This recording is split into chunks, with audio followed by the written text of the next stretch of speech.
yang ada di YouTube. Ya, nanti bisa dengar rekamannya di Prisnel dan Empower Women Ministry. Selamat sore. Selamat sore semua sahabat Nusantara. Selamat bergabung ibadah Empower Women Ministry.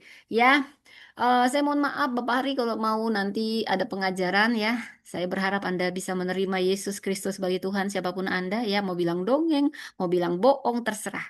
Kebenaran tetap kebenaran. Anda mau ngomong apa aja. Saya kasihan saya belum menerima Yesus sebagai Tuhan. Saya berdoa Anda bisa menerima Yesus sebagai Tuhan. Saya berdoa Anda tidak perlu menjelaskan. Saya nggak perlu menjelaskan Tuhan siapa saya. Yesus adalah Tuhan. Mau Anda percaya atau tidak, tapi itu kebenarannya.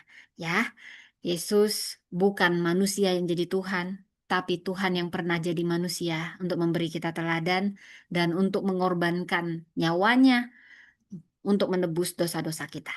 Oke, saat ini mari kita terhubung. Shalom teman-teman yang ada di YouTube. Mari kita berdoa sebelum mendengarkan firman Tuhan. Terima kasih Tuhan. Saat ini hamba-Mu siap menyampaikan kebenaran firman-Mu tentang kepemimpinan Kristen strategik thinking. Roh Kudus ambil alih hamba, penuhi dengan roh Allah, penuhi dengan hikmat otoritas wibawa ilahi. Biar hamba menyampaikannya dengan bahasa yang sederhana, mudah dimengerti. Awasi mulut hamba, pengajaran hamba. Hanya kebenaran firman Allah yang hamba sampaikan.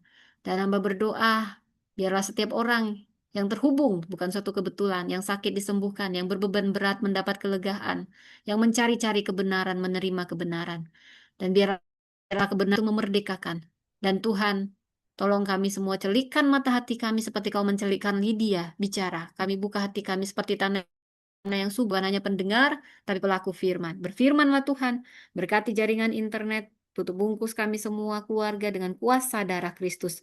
Di dalam nama Tuhan Yesus kami Amin. Ya, shalom semuanya. Apa kabar? Saya tutup chatnya, saya mohon maaf ya. Saat ini saya memberi pengajaran kepemimpinan Kristen, saudara. Nah, bersyukurlah saya percaya Anda semua pemimpin-pemimpin yang akan dipakai Tuhan luar biasa. Dan saat ini temanya strategic thinking. Ini udah hari yang ketiga. Ya, saya senang sekali. Saat ini, saudara, Anda nggak kuliah dapat pengajaran strategic thinking. Thinking like kingdom leaders. Discernment determines direction. Kepekaan rohani atau hikmat ini menentukan arah. Oke, saudara, bagaimana saat ini ketika seorang pemimpin harus memilih? Saudara, 2 hari sudah berlalu, ini hari yang ketiga. Kita perjalanannya sudah cukup jauh sebenarnya. Di hari pertama kita bicara tentang calling. Nah, kita bertanya, kenapa saya memimpin? Nah, kita belajar bahwa kepemimpinan Kristen bukan dimulai dari ambisi manusia, tetapi dari Allah yang memanggil. Kemudian di hari kedua, kemarin, Anda kalau misalnya kelewat, Anda bisa ke YouTube channel saya, ya, dari Perdi upload. Dan bahkan yang sebelum-sebelumnya juga tentang kepemimpinan selama sebulan ini, saudara ya. Kita bicara tentang formation. Pertanyaannya, siapa saya ketika saya memimpin? Karena panggilan yang besar ini butuh karakter yang dibentuk. Tuhan memanggil sebelum meluncurkan, dia memberi dulu. Dia bukan memanggil yang sempurna, percayalah. Dia akan menyempurnakan. Oh Tuhan maha baik, maha kuasa, maha benar. Saudara, malam ini, sore ini pertanyaannya menjadi lebih runcing, lebih sulit mungkin. Tapi percayalah bersama Roh Kudus, semuanya sederhana.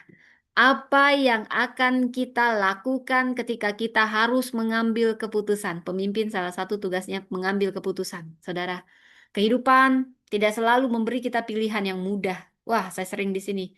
Kadang kita harus mengambil keputusan ketika informasinya belum lengkap. Apalagi di saat emergensi. Saudara sering nonton film? Saya sering nonton film. Kadang pemimpinnya seperti di Perang Dunia Kedua, saudara ya. Oh, dunia pertama atau kedua itu yang Amerika dibom tiba-tiba sama Jepang. Ya, mereka Jepangnya picik gitu nggak bagus ya. Dia langsung bom. Disitulah jatuhnya dibalas dengan Hiroshima, Nagasaki dibom. Nah, di situ kepemimpinan diuji betul-betul. Karena itu dadakan dan emergensi. Presidennya luar biasa. Dia membuat suatu keputusan Ya, itu nggak siap, informasi nggak lengkap, waktu terbatas, banyak berbeda pendapat dalam film itu, banyak yang menegangkan, bahkan dokternya sampai nggak bisa bergerak, dia saking banyaknya orang yang tiba-tiba sakit penyakit, kok sakit kena bom, ada yang kena di wajahnya, sampai dokternya juga nggak tahu lagi mau ngomong apa, saudara. Keputusan itu genting sekali, saudara. Tapi saya mau bawa yang lebih sederhana, nggak usah yang kayak gitu ya, saudara ya. Ada kadang seperti itu. Tapi kita akan bicara ketika resiko besar. Tidak ada pilihan. Dan tidak ada pilihan yang sempurna. Semua beresiko, saudara. Nah, sore ini, malam ini, kita akan masuk ke discernment. Apa itu discernment? Hikmat untuk membedakan. Kepekaan. Kepekaan sebelum membuat keputusan. Saudara, kita belajar mana tahu apa yang benar, saudara, tetapi bagaimana memutuskan apa yang harus dilakukan, terutama saat situasinya nggak sederhana. Apalagi kita pemimpin saat misalnya tiba-tiba terjadi bom, ya, tiba-tiba emergensi perang dadakan atau bumi dadakan, semua tuh, karena ada pemimpin, bahkan pemimpin di atas Anda tiba-tiba juga meninggal dunia. Nah, Anda yang harus menggantikan dan tidak bisa tahu semua informasi dengan lengkap. Apapun yang jadi keputusan, Anda tahu beresiko. Tapi saat ini, saudara, saya akan bawa Anda untuk persiapan seandainya hari itu tiba. Kita nggak tahu akan terjadi apa esok hari, saudara. Tapi kita harus belajar saat ini. Dan saya percaya yang ada di sini adalah pemimpin-pemimpin yang luar biasa. Saya nggak peduli agama Anda. Ya, ini untuk semua, saudara. Dan saya juga mau katakan, kekristenan bukan soal agama. Kekristenan adalah relasi kita dengan Tuhan. Oke, saudara, saya akan membawa Anda kepada suatu situasi. Bayangkan situasi ini 1 jam sebelum ibadah besar dimulai. Nah, ini di gereja situasi. Tiba-tiba anggota tim datang dan berkata, Bu, ada laporan serius nih. Salah satu pelayan kita. Padahal di situ belum ada bukti lengkap. Ya. Orang yang dilaporkan adalah orang yang sangat dipercaya. Bahkan dijadwalkan melayani malam itu. Dan sekarang Anda harus memilih. Kalau langsung diberhentikan dari pelayanan, akibat kegaduhan. Kalau dibiarkan melayani, resikonya juga ada. Bahkan resiko keselamatan. Apa yang harus Anda lakukan sebagai pemimpin? Nggak boleh lama-lama membuat keputusannya. Dan memang jangan berpikir terlalu lama. Nah, kalau ini terjadi, apa keputusan pertama Anda? Kemudian perhatikan, jawabannya pasti beda-beda. Karena kita masing-masing membawa asumsi, asumsi. Ada yang berpikir, jangan sampai nama baik gereja rusak. Reputasi is number one. Ada juga yang berpikir kita harus melindungi korban. Dia korban. Tapi ada juga yang berpikir, tunggu dulu, tunggu. Buktinya belum lengkap. Dan ada juga yang berpikir, lebih baik orang itu tidak melayani dulu. Ada juga yang mungkin berkata, mari kita doakan dulu. Nah, semua kalimat itu mengandung sesuatu yang benar. Tapi belum tentu semuanya cukup untuk menghasilkan keputusan yang benar. Saudara, disinilah kita butuh strategic thinking. Kalau Anda sering ada seperti ini, Anda bingung membuat keputusan. Karena memang tidak ada yang bisa memastikan itu keputusan yang benar saat informasi tidak lengkap. Saudara, sekarang tema intinya. Strategic thinking bukan berarti menjadi orang yang paling pintar di ruangan. Oh, itu yang paling pintar itu. Kita tanya sama dia, ini nggak usah nih. Nggak usah nih, on, ini agak-agak on, lambat gitu. Nggak usah ditanya, itu tuh yang paling pintar. Nggak perlu seperti itu, saudara. Semua kita bisa melakukan strategic thinking. Kita bisa karena apa? Karena strategic thinking itu bukan bicara yang paling pintar, tapi kemampuan melihat dengan benar, kemampuan menimbang dengan bijaksana, dan memilih dengan tanggung jawab, bertanggung jawab. Bukan asal buat keputusan Anda sebagai pemimpin. Kagak peduli gue, yang penting kan gue disuruh buat keputusan. Ya, yang penting gue amankan diri gue gitu ya. Harus bertanggung jawab, saudara.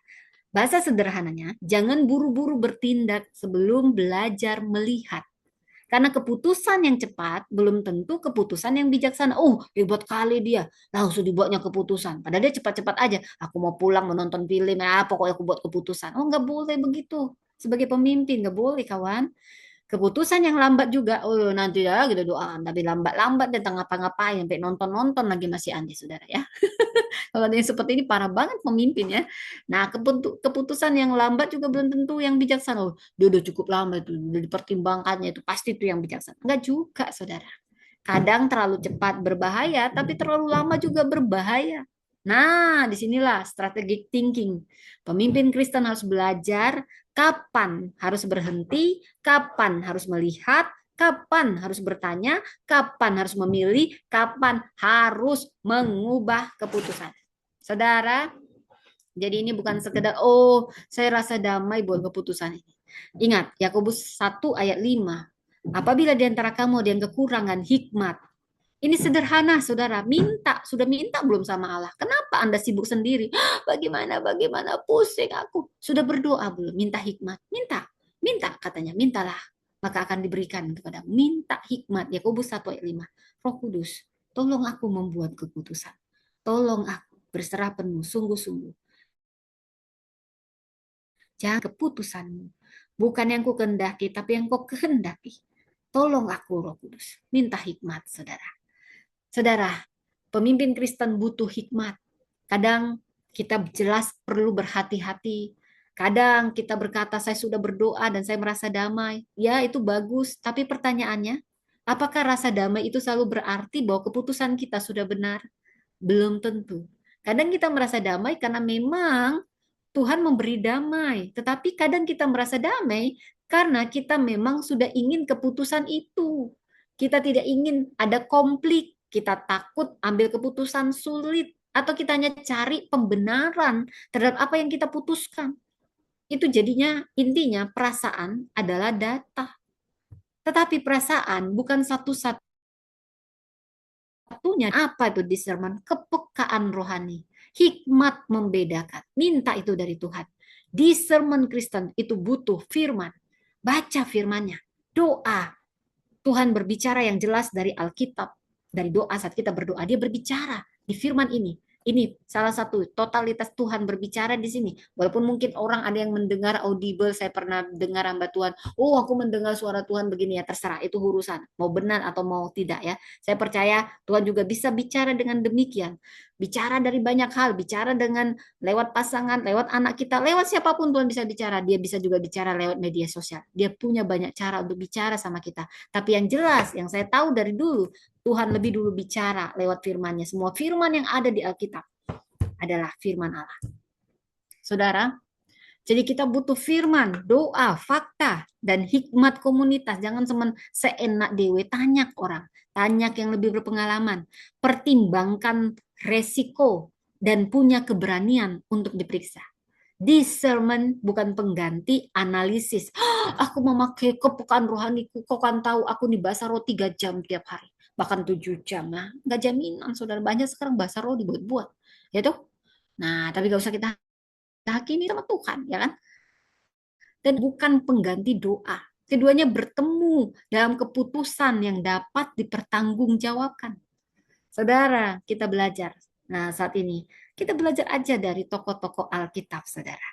Ya, Alkitab sudah memberi jawabannya dari zaman dulu sampai zaman yang akan datang. Sudah ada di Alkitab. Semua zaman, setiap musim kehidupan, jawabannya sudah ada di Alkitab, saudara. Lewat teladan, saudara. Kita belajar dari teladan Yusuf. Jangan hanya melihat hari ini. Kita masuk Kejadian 41. Pada saat itu Firaun bermimpi dan Yusuf menafsirkan bahwa akan ada 7 tahun kelimpahan lalu disusul 7 tahun kelaparan. Perhatikan, Yusuf tidak berhenti hanya pada arti mimpi. Yes, aku sudah mengartikan mimpinya. Yes, sudah selesai tugas. Tapi dia bergerak. Kalau begitu apa yang harus kita lakukan? Jadi nggak hanya tahu informasi, tapi ada tindakan, solusi. Di sini kita melihat sesuatu yang penting. Visi tanpa persiapan belum menjadi strategi. Strategic thinking, bagaimana kita berstrategi berdasarkan apa yang Tuhan kehendaki. Saudara, Yusuf tidak hanya tahu masa depan, tapi dia mempersiapkan umat menghadapi masa depan. Kita nggak tahu masa depan, besok kita nggak tahu. Tapi kita ada persiapan untuk besok dan kita sudah tahu Tuhan ada di hari esok. Jangan juga suka-suka katanya kan sebab dia hidup ada hari esok. Jangan kamu khawatir. Kalau gitu aku tidur-tidur aja, nggak usah ada persiapan. Tidur, nonton, bahagia, sukacita. Begitu? Ya enggak, tidak seperti itu. Tidak seperti itu, kawan.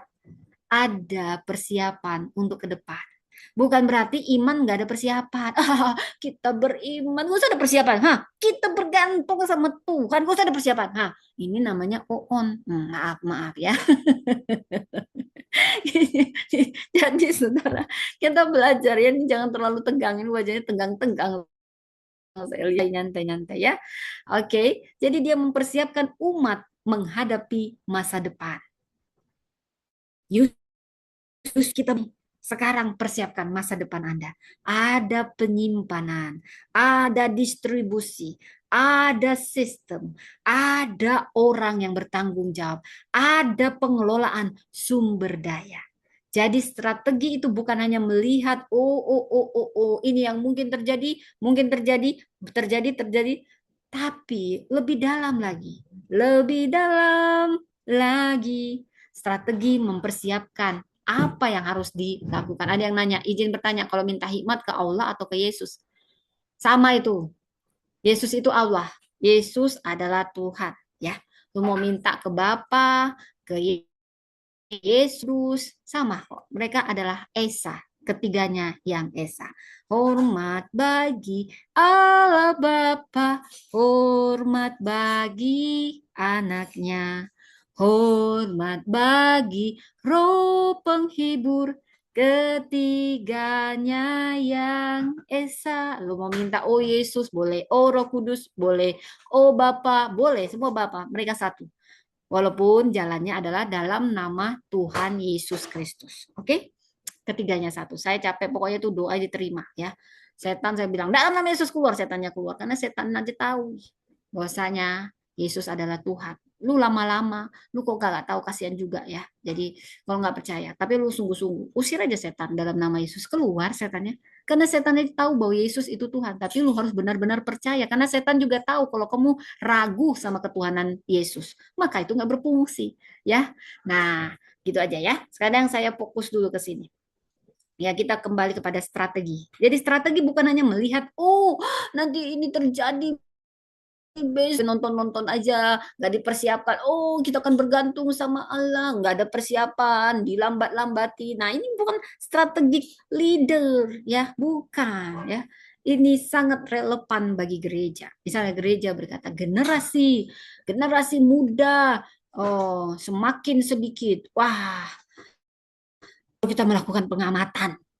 Ini udah lambat. Seharusnya strategi thinking itu mulai bertanya, kenapa? Kenapa? Apakah ini hanya terjadi tahun ini? Apakah sudah menjadi pola? Apa yang menyebabkan mereka pergi ini? Ini dari gereja kita. Apa masalahnya? Programnya kah yang bermasalah? Relasi kita kah yang bermasalah? Bahasa gereja kita kah yang bermasalah? Kepemimpinan, akses, kepercayaan. Saya perencus pelertus ya, hati-hati, jangan kau hina orangnya, jangan kau hina Tuhannya orang Kristen. Kalau kamu nggak suka, kamu keluar. Nanti kamu sial. Saya nggak perlu membela agama, kami nggak perlu pembela agama Kristen, nggak perlu ya. Yang bela agama, yang bela kebenaran itu Tuhan, bukan manusia ya. Kamu mau hina Tuhan, mau hina Roh Kudus, mau hina Yesus, hati-hati ya, hati-hati. Ada dosa yang tidak bisa diampuni ya, nanti kamu sial ya. Saya ingetin kamu, kalau nggak suka pergi, tunjukkan kamu beragama, kamu mau agama apapun saya nggak peduli, karena nggak penting, nggak ditanya agama di surga, kamu agama apa, nggak ditanya. Tapi yang ditanya, apakah kamu beriman, percaya kepada Kristus, itu jalan ke surga. Tidak ada ditawar-tawar, oh aku baik begini-begini, nggak ada, nggak penting. Tapi bukan berarti aku sudah terima Yesus, aku nggak perlu baik. Itu lebih nggak masuk akal ya. Karena kalau kita sudah terima Yesus, kita Roh Kudus bekerja pada kita akan berbuat kasih. Kita bisa memberi tanpa mengasihi, tapi kita nggak bisa mengasihi tanpa ya. Oke, saya back to the strategic thinking. Yeah, saya tutup chatnya ya. Mohon maaf kalau agak-agak diabaikan chatnya Ya, kita bertanya lagi, bagaimana dengan kepemimpinan gereja? Aksesnya, kepercayaan, apakah kita benar mendengar suara mereka? Nah, disinilah kita masuk kepada sistem thinking. Sistem thinking. Apa itu? Masih ingat Gunung Es? Ada lagunya. Titanic. Lagunya begini-begini. Every night in my dream, I see you, I feel you. Langsung ingat di situ. Jangan ingat yang lain, jangan ingat Titanicnya. Ingatlah gunung es yang buat Titanic tenggelam adalah gunung es. Begitu sombongnya orang-orang di situ. Ada yang bilang ini Tuhan pun gak bisa menenggelamkan. Oh Tuhan marah. Oh manusia sombong kamu ya. Dibiarkanlah lewatilah gunung es ini. Wah, itu hanya kecil. Ternyata di bawahnya ada gunung. Tapi di atasnya kecil nampaknya. Tapi di bawahnya gunung besar. Maka ditabrak Titanic. Nah, saya bawa Anda ke situ untuk sistem thinking gunung es. Wah, saya ingin memberikan satu analogi yang sederhana. Ini sederhana, gunung es. Yang kita lihat mungkin bagian kecil, saudara, di atas permukaan air. Tapi bagian terbesar berada di bawah. Demikian juga dalam organisasi. Yang terlihat mungkin gara-gara ini kalian bertengkar. Ternyata sebenarnya sudah lama masalah-masalah kecil disimpan-simpan, ditahan-tahan. Lalu emosilah untuk masalah yang sederhana. Saudara, contoh, 2 orang pengurus mengundurkan diri. Tapi jangan hanya berhenti di situ. Tanya, apa polanya? Apakah ini terjadi berulang kali? Apa strukturnya? Apakah beban kerja terlalu berat? Apa petugas nggak jelas? Apa decision right atau keputusan yang nggak jelas? Apa mental modelnya? Mungkin ada keyakinan. Kan harus selalu tersedia. Atau, kalau pemimpinnya itu baik, dia nggak boleh mengatakan tidak. Nah, masalahnya ternyata bukan hanya 2 orang yang mengundurkan diri, tapi ada budaya, ada sistem, ada cara berpikir. Jadi jangan hanya memperbaiki apa yang terlihat. Mungkin yang terlihat itu kayak gunung es yang kecil, tapi di bawahnya itu besar masalah. Carilah yang terus-menerus menghasilkan apa yang terlihat. Itulah sistem thinking. Jadi gejala itu bukan akar masalah, itu hanya gejala, tapi kita harus cari akar masalahnya. Bayangkan seorang demam, anak saya sering demam, saudara. Pernah pada saat itu kita hanya kasih obat demam, tapi bukannya turun, sudah 3 hari nggak turun-turun, naik turun, naik turun. Ternyata dia demam berdarah, saudara. Untung kita cepat, karena kita tahunya di hari keempat sudah masuk fase krisis. Nah, sebenarnya kok 3 hari sudah waktunya kita periksa darah, karena itu lebih akurat. Yang saya lihat bersama keluarga hanya gejala, dia demam. Pada saat itu dia flu. Kita pikir karena bakteri atau virusnya terlalu tinggi. Saudara, kita hanya melihat, wow suhunya sampai 40 derajat. Kita tahu ada masalah, tapi kita nggak langsung berkata demam adalah penyakitnya. Itu demam adalah gejala. Kita cari penyebab. Demikian juga dalam kepemimpinan. Misalnya, jemaat kok makin sedikit. Gereja kita yang dulu hebat, jemaatnya makin berkurang. Ini kenapa ini? Gembalanya langsung kasak kusuk. Ya, Anda sudah belajar kepemimpinan Kristen, mungkin gembalanya nggak sempat. Anda pun menenang, Anda pun diingatkan oleh Roh Kudus. Itu gejala. Jemaat makin sedikit, itu gejala. Jangan langsung buat kesimpulan karena jemaat yang nggak setia. Cari akarnya kenapa jemaat jadi berkurang. Layanan mungkin tidak relevan lagi, ini sudah jam. Indikasi mungkin buruk, datang ya kan, nggak pernah disapa, nggak ada kekeluargaan. Ada konflik belum diselesaikan, mungkin pernah jemaat Anda punya konflik, Anda cuma ya kita doakan, tapi nggak pernah peduli. Itu kelihatan kok orang yang benar-benar peduli sama yang nggak, cuman omong doang, kelihatan ya. Kemudian generasi muda nggak diberi ruang, yang tua-tua aja mau tampil, yang muda nggak dikasih kesempatan. Hormat sama senior. Yang muda nggak pernah digerakkan, yang muda pingin juga mau setiap, padahal Tuhan itu udah ngasih teladan. Hehehe, kamu baik muda, baik anak-anak, baik juga orang tua, baik juga lintas generasi aku pakai. Kenapa kamu batas-batasi? Asyik kau aja mau tampil, udah senior, kau nggak pernah berhenti. Padahal ini kata Yoel, di kitab Yoel, anakmu laki-laki dan perempuan akan bermimpi. Orang tua akan mendapat, mungkin saya lupa ya, pokoknya semua generasi Tuhan pakai. Gak pernah Tuhan, tunggu ya yang muda ya, yang tua dulu terus ya, yang tua. Enggak. Tuhan pakai serentak. Nah, kamu gerejanya sih yang tua-tua, yang anak muda nggak kasih ruang. Yang tua digerakkan, yang muda pun digerakkan, keseimbangan. Jadi pemimpinnya terlalu dominan juga. Ini membuat jemaatnya malas lah, pemimpinnya dominan, dia aja semuanya dia. Atau juga masalah kepercayaan. Ini paling utama. Keuangan yang tidak transparan. Malas aku gereja di sini, cuma jualan, nggak jelas uangnya kemana. Pelan-pelan dia pergi, saudara. Gak bisa bohong, itu semua gejala. Cari akarnya. Jadi pemimpin yang strategis akan bertanya apa yang sebenarnya sedang terjadi. Bukan siapa. Ini semua kesalahan kamu sebagai wakil saya. Dia nggak mau disalahin, yang salahnya adalah wakilnya. Kapan gini kayak gini bisa lebih baik, ya tuh? Saya bawa Anda lebih besar. Fakta, ketika kita berhadapan dengan fakta, unknown, dan asumsi. Salah satu disiplin terpenting bagi pemimpin, kita harus bisa bedakan 3 hal. Mana fakta? Apa yang benar-benar kita ketahui? Dan yang tidak kita ketahui, unknown. Dan assumption. Apa yang kita pikir benar, asumsi. Bukankah kita semua berasumsi, kayak sekarang ada kasus ini, itu pasti bukan bunuh diri, tapi itu kan masih asumsi. Kita lagi cari tahu kebenaran. Semua orang berhak berasumsi, saudara. Nah, tapi harus bisa dibuktikan. Masalahnya dalam krisis, manusia sering memperlakukan asumsi sebagai fakta. Misalnya dia pasti yang bersalah. Dia. Semua dia. Karena kita udah benci dari awal sama dia. Padahal dia apa, saudara? Kalau ketahuan begitu ya, terjadi yang begitu. Padahal belum ada pemeriksaan.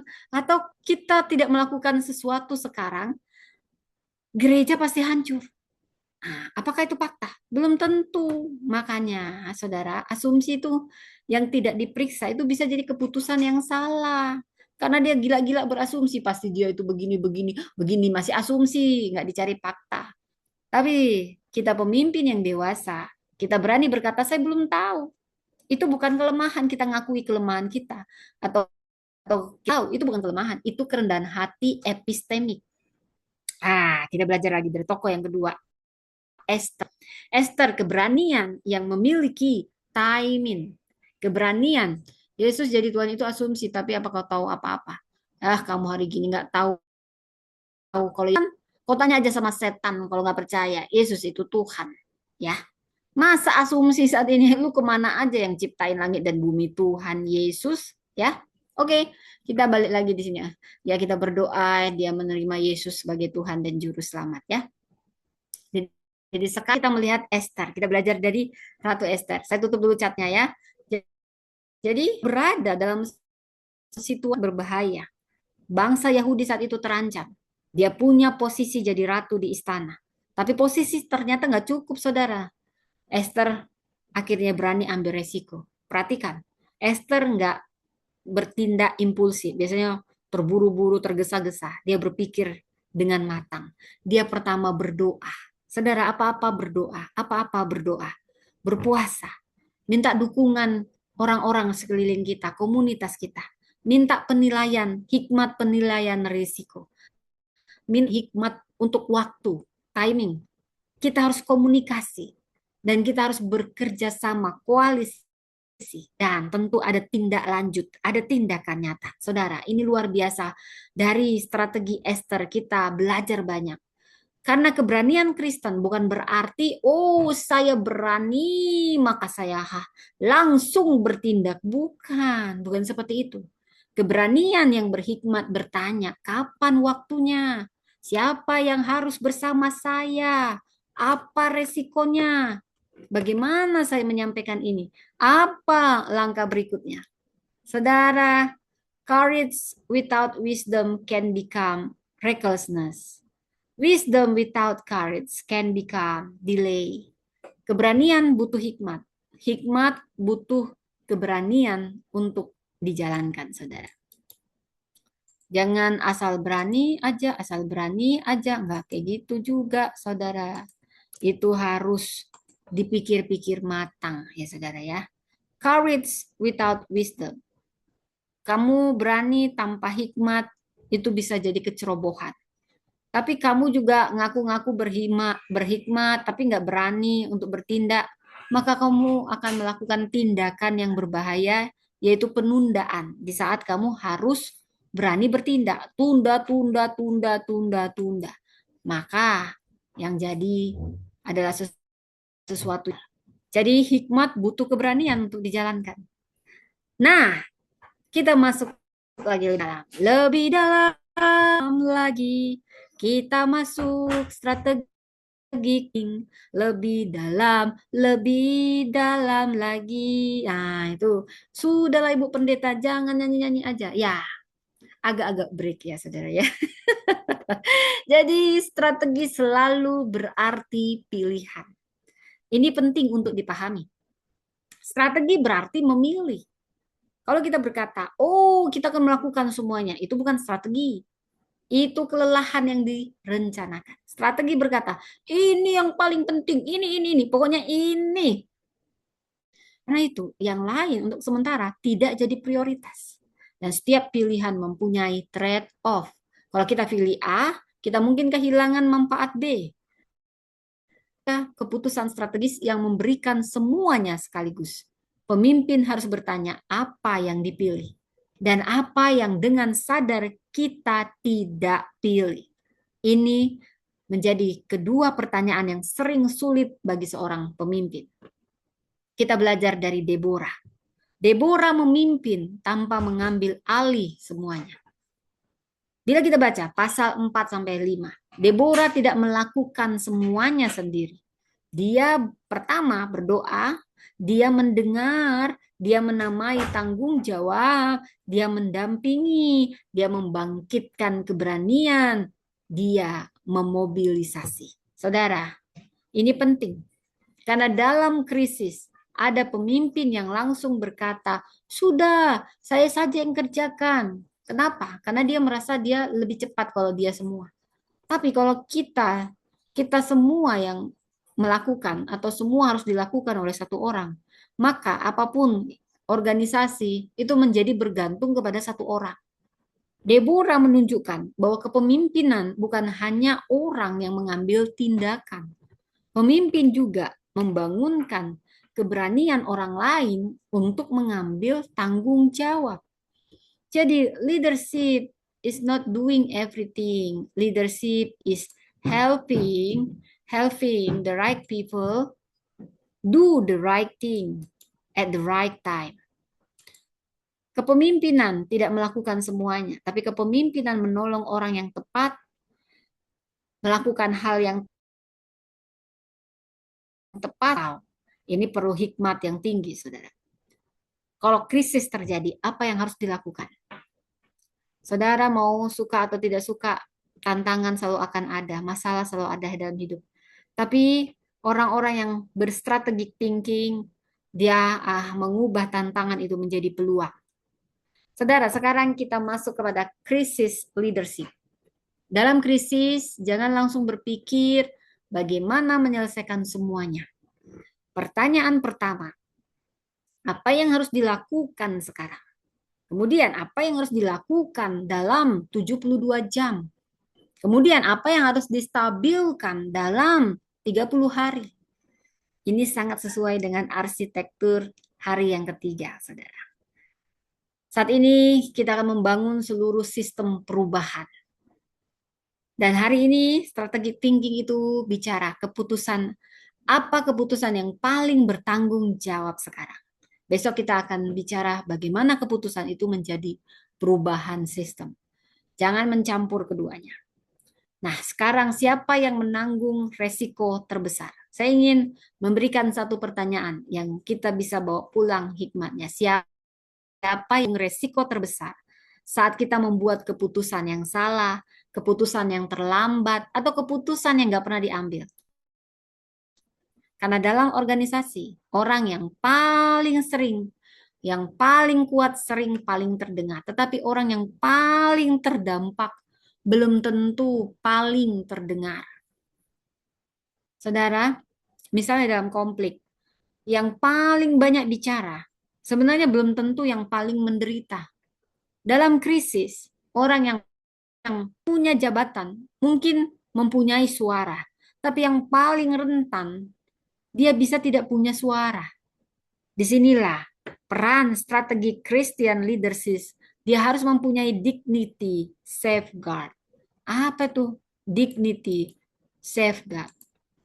Nah, ini uh, perlu dipahami, saudara ya.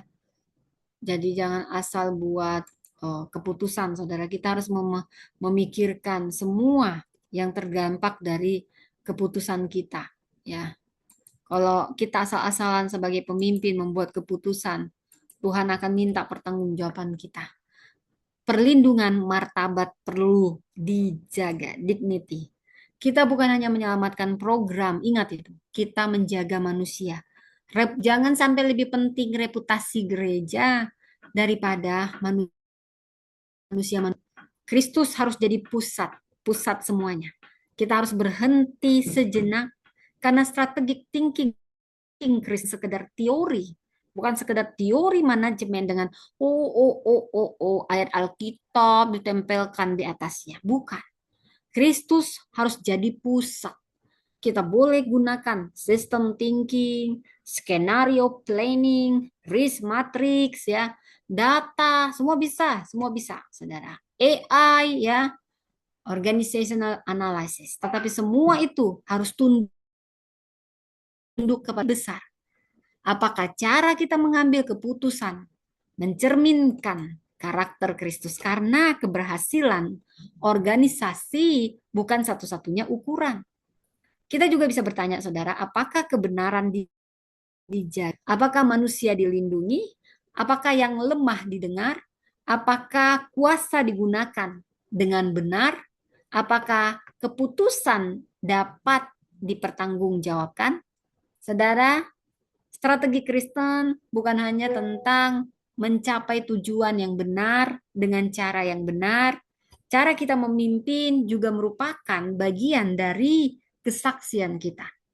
Saudara, saya bawa Anda dalam framework yang sederhana. Pertama, kita melihat, lalu memahami, lalu minta hikmat membedakan, hikmat memilih, bertindak, dan selalu ada evaluasi untuk tiap saudara. Saya ingin memberikan satu kerangka yang sangat sederhana. Observe, melihat, lihat. Apa yang sebenarnya terjadi, lihat. Kemudian understand, pahami. Akar masalahnya, pahami. Lalu discern, bedakan. Butuh hikmat untuk membedakan. Kepeka, apa yang benar, apa yang belum diketahui, apa yang sesuai dengan kehendak Allah. Kemudian decide, pilih. Apa pilihan terbaik yang dapat dipertanggungjawabkan? Ya, decide, pilih yang bisa dipertanggungjawabkan. Kemudian act, bertindak. Siapa melakukan apa dan kapan? Act, bertindak. Kemudian evaluate, evaluasi. Apa yang terjadi setelah keputusan itu? Ya, saudara. Kemudian learn, belajar, belajar. Apa yang harus kita ubah? Ini penting. Ya. Jadi keputusan yang baik bukan keputusan yang tidak pernah berubah. Keputusan yang baik adalah keputusan yang cukup jelas untuk dijalankan dan juga cukup rendah hati untuk dikoreksi. Oke, kita akan belajar dari 3 tokoh. Ya, 3 tokoh dan ada 3 pelajaran penting. Sekarang mari kita simpulkan 3 tokoh malam ini, saudara. Pertama, Yusuf. Yusuf punya vision plus preparation. Yusuf mengajarkan kita jangan hanya melihat hari ini, tapi persiapkan masa depan. Dan kita belajar Ratu Esther Ratu Esther mengajarkan kita timing, waktu, dan keberanian, courage. Dia berani, tapi belajar kapan kita harus berani dan bagaimana menggunakan keberanian kita. Saudara, dari tokoh yang ketiga yaitu Deborah, kita akan belajar discernment, mobilization. Deborah mengajarkan jangan melakukan semuanya sendiri. Bangkitkan orang lain untuk menjalankan tanggung jawabnya. Yusuf melihat ke depan, Esther dia berani memilih, Deborah dia menggerakkan orang lain. Melihat ke depan, berani memilih, menggerakkan orang lain. Wow, ini paduan pemimpin yang luar biasa, saudara ya. Nah, dan saya mau kasih Anda untuk mengingat 3 kalimat ini. Saya ingin saudara mengingat 3 kalimat ini. Jangan langsung bertindak sebelum belajar melihat. Karena masalah yang salah didiagnosikan, ini menghasilkan keputusan yang salah. Strategi adalah keberanian untuk memilih. Bukan semua hal harus kita lakukan.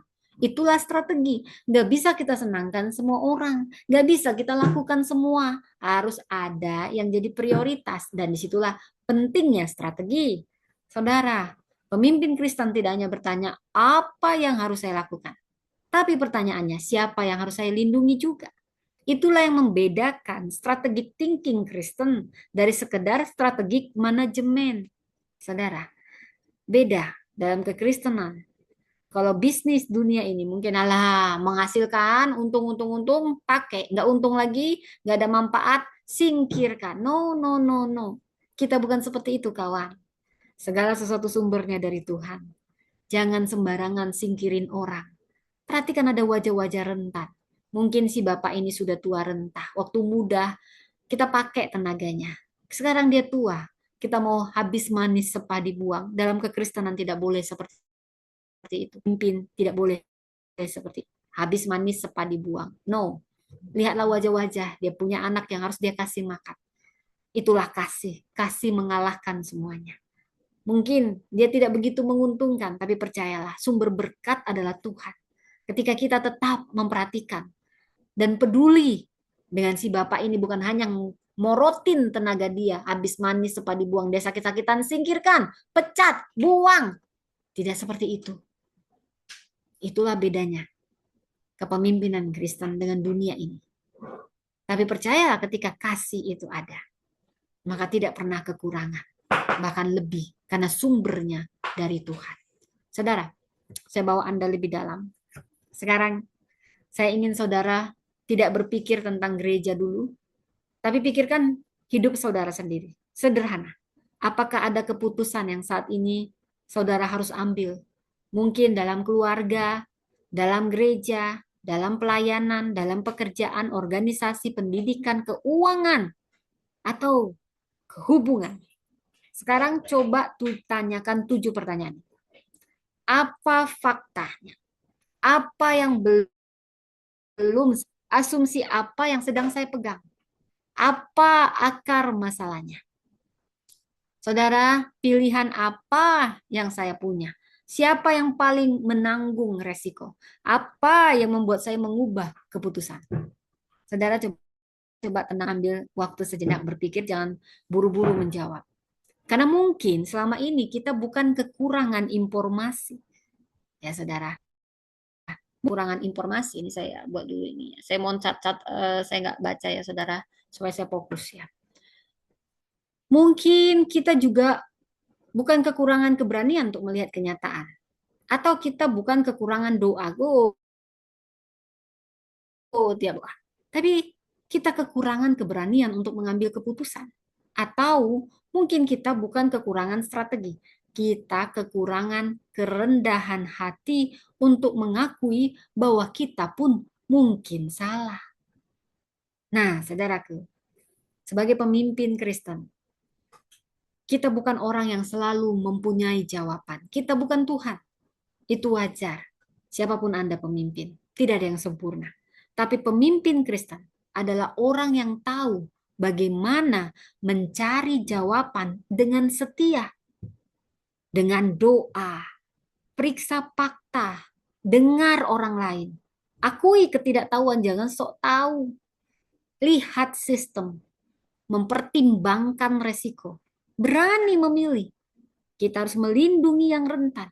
Dan ketika fakta berubah, kita bersedia belajar. Itulah strategic thinking.